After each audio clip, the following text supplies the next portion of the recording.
ಗುಬ್ಬಿ ತಾಲೂಕಿನ ಕಸಬಾ ಹೋಬಳಿಯ ಪ್ರಭುವನಹಳ್ಳಿ ಗ್ರಾಮದಿಂದ ಹೆಬ್ಬೂರು ರಸ್ತೆಯವರೆಗೆ ಸಿಸಿ ರಸ್ತೆ ಕಾಮಗಾರಿಗೆ ಭೂಮಿ ಪೂಜೆ ನೆರವೇರಿಸಿ ಮಾತನಾಡಿದ ಶಾಸಕ ಎಸ್ಆರ್ ಶ್ರೀನಿವಾಸ್, ರಾಜ್ಯ ಸರ್ಕಾರ ಭ್ರಷ್ಟಾಚಾರದಲ್ಲಿ ತೊಡಗಿದೆ ಎಂದು ವಿರೋಧ ಪಕ್ಷದ ನಾಯಕರು ಮಾಡುತ್ತಿರುವ ಆರೋಪ ಆಧಾರರಹಿತವಾಗಿದೆ. ಉಪ ಲೋಕಾಯುಕ್ತರ ಹೇಳಿಕೆ ಕೇಳಿದ್ರೆ ಭ್ರಷ್ಟಾಚಾರ ಮಿತಿ ಮೀರಿರುವುದು ಸತ್ಯ. ಅಂದಿನ 2019ರಲ್ಲಿ ನಾನು ಕೂಡ ಸಚಿವನಾಗಿದ್ದೆ, ಆದರೆ ನನಗೆ ಕೊಟ್ಟಿದ್ದು ಸಣ್ಣ ಖಾತೆ ಎಂದು ಮುಗುಳ್ನಕ್ರು. ಪ್ರತಿಪಕ್ಷ ನಾಯಕ ಆರ್ ಅಶೋಕ್ ಅವರು ಯಾವ ಮಾನದಂಡ ಇಟ್ಟುಕೊಂಡು ರಾಜ್ಯ ಸರ್ಕಾರ ಭ್ರಷ್ಟಾಚಾರದಲ್ಲಿ ತೊಡಗಿದೆ ಎಂದು ಹೇಳುತ್ತಿದ್ದಾರೋ ತಿಳಿಯುತ್ತಿಲ್ಲ. ಅವರು ಆರೋಪ ಮಾಡುತ್ತಿರುವುದು ಸತ್ಯಕ್ಕೆ ದೂರವಾದ ಮಾತು. ಮುಖ್ಯಮಂತ್ರಿ ಸಿದ್ದರಾಮಯ್ಯನವರು ಭ್ರಷ್ಟಾಚಾರಕ್ಕೆ ಕಡಿವಾಣ ಹಾಕಿ ಉತ್ತಮ ಆಡಳಿತವನ್ನ ನೀಡುತ್ತಿದ್ದಾರೆ ಎಂದು ತಿಳಿಸಿದರು. ಈ ಸಂದರ್ಭದಲ್ಲಿ ಕಾಂಗ್ರೆಸ್ ತಾಲೂಕು ಅಧ್ಯಕ್ಷರಾದ ಕೆಆರ್ ವೆಂಕಟೇಶ್, ಎಡಬ್ಲ್ಯೂ ಕೇಶವಮೂರ್ತಿ, ಗುತ್ತಿಗೆದಾರ ಜುಲ್ಫಿಕರ್ ಅಲಿ, ಮುಖಂಡರುಗಳು ಸೇರಿದಂತೆ ಅಡ್ಗೂರು ಗ್ರಾಮ ಪಂಚಾಯಿತಿ ಪಿಡಿಒ ಮತ್ತು ಸಿಬ್ಬಂದಿಗಳು ಹಾಗೂ ಗ್ರಾಮಸ್ಥರು ಸ್ಥಳದಲ್ಲಿ ಹಾಜರಿದ್ದರು. ವರದಿ ಸತೀಶ್, ಶ್ರೀ ಟಿವಿ,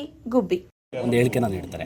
ಆ ಹೇಳಿಕೆ ಬೆನ್ನಲ್ಲಿ ಆಡಳಿತ ಪಕ್ಷ ಮತ್ತು ವಿರೋಧ ಪಕ್ಷ ಆ ವರದಿ ನಮ್ದಲ್ಲ, ಆ ವರದಿ ನಮ್ದಲ್ಲ ಅನ್ನೋ ಮಾತುಗಳು ಹೇಳ್ತವೆ. ಅದ್ರ ಬಗ್ಗೆ ಏನು ಹೇಳ್ತೀರಾ ಸರ್? ನಾನು ಭ್ರಷ್ಟಾಚಾರದ ಬಗ್ಗೆ ಏನು ಹೇಳಕ್ಕೆ ಹೋಗಲ್ಲ. ಕರ್ನಾಟಕ ರಾಜ್ಯ 5ನೇ ಸ್ಥಾನದಲ್ಲಿ ಐತೆ ಭ್ರಷ್ಟಾಚಾರ. ಸಾರಿ ಯಾರು ಅದಕ್ಕೆ ರೇಟಿಂಗ್ ಕೊಡೋರು? 5ನೇ ಸ್ಥಾನದಾಗ ಐತಿ, 3ನೇ ಸ್ಥಾನದಾಗ ಐತಿ ಅಂತ ಹೇಳ್ಬಿಟ್ಟು ಯಾರು ರೇಟಿಂಗ್ ಕೊಡೋರು? ಅಲ್ಲ, ಈಗ ನೋಡಿದ್ರು ಮುಖ್ಯಮಂತ್ರಿಗಳಿಗೆ ಸಿದ್ದರಾಮಣ್ಣ ಅತ್ಯಂತ ಪ್ರಾಮಾಣಿಕವಾಗಿರ್ತಕ್ಕಂಥ ಮುಖ್ಯಮಂತ್ರಿಗಳು ಅಂತ ನಾನು ಅನ್ಕೊಂಡಿದ್ದೀನಿ. ನಾನು ಇದುವರೆಗೂ ಅವರಲ್ಲಿ ಆ ರೀತಿ ಭ್ರಷ್ಟಾಚಾರ ನೋಡಿಲ್ಲ.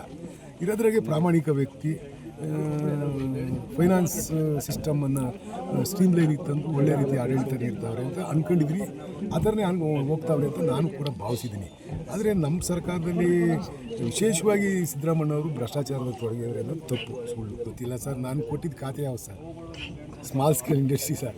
ಅದ್ರಾಗೆ ನೀವು ಅದಕ್ಕೆ ಬಜೆಟ್ನಲ್ಲಿ ದುಡ್ಡೇ ಇಕ್ಕಲ್ಲ. ಸ್ಮಾಲ್ ಸ್ಕೇಲ್ ಇಂಡಸ್ಟ್ರಿ ಅದು ಪ್ರೈವೇಟಲ್ಲಿ ಡೆವಲಪ್ ಮಾಡಬೇಕು. ನಮ್ಮದು ಕಂಪ್ನಿ ಇದ್ದಂಗೆ ಅದು ಹಾಗೆ ಡೆವಲಪ್ ಮಾಡಬೇಕು. ಯಾವುದಾನ ಇಂಡಸ್ಟ್ರಿ ಡೆವಲಪ್ ಮಾಡಿ ನಾವು ಕೊಡೋದು ಅಷ್ಟೇ. ರೈತರ ಜಮೀನು ಪರ್ಚೇಸ್ ಮಾಡೋದು, ಇಂಡಸ್ಟ್ರಿ ಡೆವಲಪ್ ಮಾಡಿಕೊಡೋದು ಅಷ್ಟೇ ನಾವು ಇಲಾಖೆಯಲ್ಲಿ ಇರ್ತಕ್ಕಂಥದ್ದು. ಅದೇನಂತ ಇಲಾಖೆ ಎಲ್ಲ ನನಗೆ ಅದು ಭ್ರಷ್ಟಾಚಾರ ಅಂದ್ರೆ ಏನೂ ಗೊತ್ತಿಲ್ಲ. ನಿಮಗೆ ಗೊತ್ತಿಲ್ಲ. ಅದೇ ಆಗಿರೋದು 19ರಲ್ಲಿ ಆಗಿದ್ದು ಯಾರ ಸರ್ಕಾರದಲ್ಲಿ, ಯಾರ ಅವಧಿಯಲ್ಲಿ? ಇವ್ರು ಯಾವ ಮಾನದಂಡ ಇಟ್ಕೊಂಡು ಅಶೋಕ್ ಅವ್ರು ಹೇಳ್ತಾವ್ರೆ ಇಷ್ಟು ಪರ್ಸೆಂಟು ಅಷ್ಟು ಪರ್ಸೆಂಟು ಅಂತಾರಲ್ಲ, ಯಾವುದು ಮಾನದಂಡ ಇಟ್ಕೊಂಡವ್ರೆ? ಹೇಮಾವತಿ ಅವ್ರಿಗೆ 3 ಕೋಟಿ ರೂಪಾಯಿದು ಅಮೌಂಟ್ ಹಾಕಿದ್ವಿ. ಅದರಲ್ಲಿ ಕೆಲವೆಲ್ಲ ಟೆಂಡರ್ ಆಗಿದೆ, ಇನ್ನೂ ಕೆಲವು ಆಗ್ತವೆ. ಈಗ ಇವತ್ತು ಸುಮಾರು 3,80,00,000 ರೂಪಾಯಿದು ಕಾಮಗಾರಿ ಇವತ್ತು ಪೂಜೆ ಮಾಡ್ತಾಯಿದ್ದೀವಿ. ನಾವು ಎತ್ತಿನಹೊಳೆಯಲ್ಲಿ 30 ಕೋಟಿ ರೂಪಾಯಿ ರೋಡ್ಗೆ ಹಾಕಿದ್ದೀವಿ, ಮತ್ತು ಸ್ಪೆಷಲ್ ಗ್ರಾಂಟಲ್ಲಿ 50 ಕೋಟಿ ರೂಪಾಯಿ ಹಾಕಿದ್ದೀವಿ. ಒಟ್ಟು ಒಂದು 200 ಕೋಟಿ ರೂಪಾಯಿ ಮೇಲೆ ರೋಡ್ಗೆ ಹಾಕಿದ್ದೀನಿ.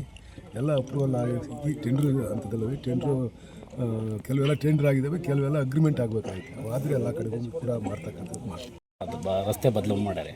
ಅದು ಎಲ್ಲಿಂದ ಎಲ್ಲಿಗೆ ಹೋಗುತ್ತೆ? ಎಲ್ಲ ಬರಬೇಕು ಅಂದರೆ ಬಸ್ಗಳು ಮಾತ್ರನಾ, ಇಲ್ಲ ಬೇರೆ? ಇಲ್ಲ, ನಾವು ಬಸ್ಗಳು ಮಾತ್ರ ಮಾಡಿದ್ದೀವಿ. ಲೈಟ್ ವೆಹಿಕಲ್ ಯಾವುದೂ ಮಾಡಿಲ್ಲ. ಬಸ್ಗಳು ಈ ಕಡೆಯಿಂದ ಹೋದವು ನಮ್ಮಲ್ಲಿ ಚೋಳೂರು ರೋಡಲ್ಲಿ ನಿಲ್ಲಿಸ್ತವೆ. ಚೋಳೂರು ರೋಡಿಂದ ಗುಬ್ಬಿಗೆ ಮಿನಿಗೆ ಬಸ್ಗಳು ಬಿಟ್ಟಿದ್ದೀವಿ. ಅದರಲ್ಲಿ ಹತ್ತು ಹೋಗೋಂಗೆ ಒಂದು ಸೈಡು ಆ ಕಡೆಯಿಂದ ಬರೋಂಗೆ ಮಾಡಿದ್ದೀವಿ. ಈಗ ತಿರ್ಗಾ ಈ ಸೈಡ್ ಆಗುವಾಗ ಒಂದು ವೇ ಮಾಡಿದ್ದೀವಿ. ಬಸ್ಗಳಿಗೆ ಮಾತ್ರ, ಬೇರೆ ವೆಹಿಕಲ್ಗಳಿಗೆ ಯಾವೂ ಇಲ್ಲ. ಲಾರಿಗಳು ಅಲ್ಲಿ ಹೋಗೋಕ್ಕಾಗಲ್ಲ. ಬಸ್ಸು ಮತ್ತು 2 ವೀಲರ್ 4 ವೀಲರ್ ಹೋಗ್ಲಿಕ್ಕೆ ತೊಂದರೆ ಇಲ್ಲ. ನಾನು ಕೂಡ ಎಲ್ಲ ಶಿಕ್ಷಕರು, ನಮ್ಮ ಮುಖ್ಯ ಶಿಕ್ಷಕರನ್ನ ಕರೆದು ಒಂದು ಮೀಟಿಂಗ್ ಕೂಡ ಮಾಡಿದ್ದೀನಿ. ಅವರಿಗೆ ಶಿಕ್ಷಕರು ನೈತಿಕ ಮಟ್ಟ ಕುಸ್ತೈತಿ ಅಂತ ಕಾಣಿಸುತ್ತೆ. ಅವರಿಗೆ ಪ್ರಾಮಾಣಿಕತೆಯಿಂದ ವಹಿಸಿರ್ತಕ್ಕಂಥ ಕೆಲಸ ಮಾಡಬೇಕು. ಹಳೆ ಶಿಕ್ಷಕರಿಗೆ TCH ಮಾಡಿದ್ರೆ ಕೆಲಸ ಕೊಡೋರು. ಈಗ ಆ ಥರ ಇಲ್ಲ. ಹೊಸ ಸಿಸ್ಟಮ್ ಮಾಡಿರೋದ್ರಿಂದ ಮುಂದೆ ಬರ್ತಕ್ಕಂಥ ಟೀಚರ್ಸ್ ಎಲ್ಲ ಪ್ರತಿಭಾವಂತರು ಬರ್ತಾರೆ ಅಂತ ನಾನು ಭಾವಿಸಿದ್ದೀನಿ. ಆ ಥರ ಆದರೆ ಪರವಾಗಿಲ್ಲ, ಒಳ್ಳೆ ಶಿಕ್ಷಣ ಕೊಡ್ತಾರೆ. ಸರ್ಕಾರಿ ಶಾಲೆಯಲ್ಲೂ ಕೂಡ ಆ ಥರ ಇರಲ್ಲ. ನಮ್ಮ ಸರ್ಕಾರಿ ಶಾಲೆಗೆ ಸೇರೋರು ಯಾರು? ಬುದ್ಧಿವಂತರು, ದುಡ್ಡಿರೋರು ಎಲ್ಲ ಪ್ರೈವೇಟಿಗೆ ಸೇರಿಸ್ತಾರೆ. ಯಾರೋ ಬಡವ್ರ ಮಕ್ಕಳು ಇವ್ರನ್ನ ಸರ್ಕಾರಿ ಶಾಲೆಗೆ ಸೇರಿಸ್ತಕ್ಕಂಥದ್ದು.